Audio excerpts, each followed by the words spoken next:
মহিলারা জুমার নামাজ কিভাবে পড়বেন এবং কত রাকাত পড়বেন এবং কোন সময় পড়বেন, এই বিষয়টা নিয়ে আমাদের সমাজে অনেক ভুল ধারণা আছে। অনেকেই বলে যে মহিলারা জুমার নামাজের মতো 2 রাকাত আদায় করবে। অনেকেই বলে না, জোহরের নামাজের মতো 4 রাকাত আদায় করবে। আবার কেউ কেউ বলেন যে মহিলারা জুমার নামাজ পড়বে, কিন্তু জুমার নামাজ যখন মসজিদে হবে, এই মসজিদের নামাজ শেষ না হওয়া পর্যন্ত তারা বাড়িতে নামাজ পড়তে পারবে না। মুসল্লিরা যখন নামাজ শেষ করে বাসায় আসবে, তখন মহিলারা বাসায় নামাজ আদায় করবে। আবার অনেকেই বলে না, মসজিদে নামাজ শুরু হওয়ার আগে বাসাতেই মহিলারা আগে নামাজ পড়ে নিতে হবে। এই বিভিন্ন ভুল ধারণা আমাদের সমাজে প্রচলিত আছে এখনো গ্রামগঞ্জের মধ্যে। আমি এই বিষয়টা হাদিস থেকে আপনাদের ক্লিয়ার করতে চাই।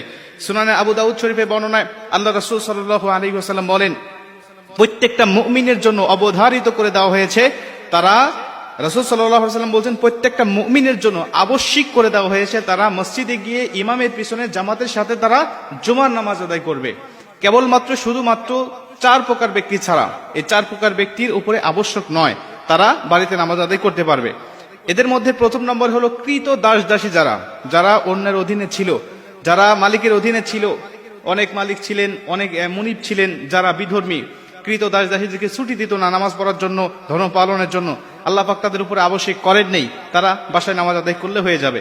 2 নম্বর হলো যারা নারী, এদেরকে বাসায় নামাজ পড়ার জন্য আল্লাহ রাসূল সাল্লাল্লাহু আলাইহি ওয়াসাল্লাম জুমার নামাজ পড়ার জন্য বলেছেন। 3 নম্বরে আল্লাহ রাসূল সাল্লাল্লাহু আলাইহি ওয়াসাল্লাম বলেন, যারা শিশু, ছোট্ট বাচ্চা, যাদের উপরে শরীয়তের হুকুম এখনো কায়েম হয়নি, তারাও বাড়িতে নামাজ আদায় করবে। 4 নম্বরে আল্লাহ রাসূল সাল্লাল্লাহু আলাইহি ওয়াসাল্লাম বলেন, যারা অসুস্থ ব্যক্তি এরাও মসজিদে যাবে না, তারা ইচ্ছা করলে বাড়িতে নামাজ আদায় করতে পারবে। বাড়িতে জুমার নামাজ আদায় করলে নামাজ হয়ে যাবে। তাহলে এই 4টি প্রকার মানুষের মধ্য থেকে আমরা জানতে পারলাম যে রাসূল সাল্লাল্লাহু আলাইহি ওয়াসাল্লাম বলেন যে যদি নারী বাসায় নামাজ আদায় করে তাদের জুমার নামাজ হয়ে যাবে। তবে এই বাসায় তারা নামাজটা কিভাবে আদায় করবে?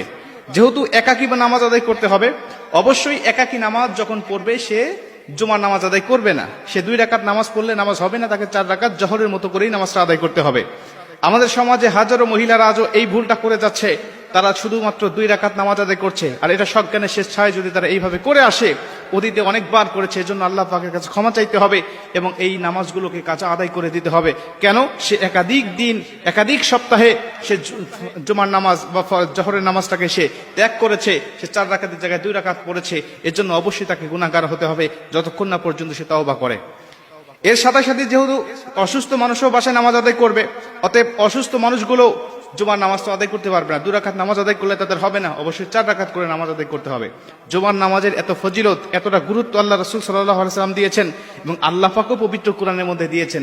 আপনারা জানেন 114টি সূরার মধ্যে আল্লাহ পাক জুমআ নামে একটা সূরাই নাজিল করে দিয়েছেন।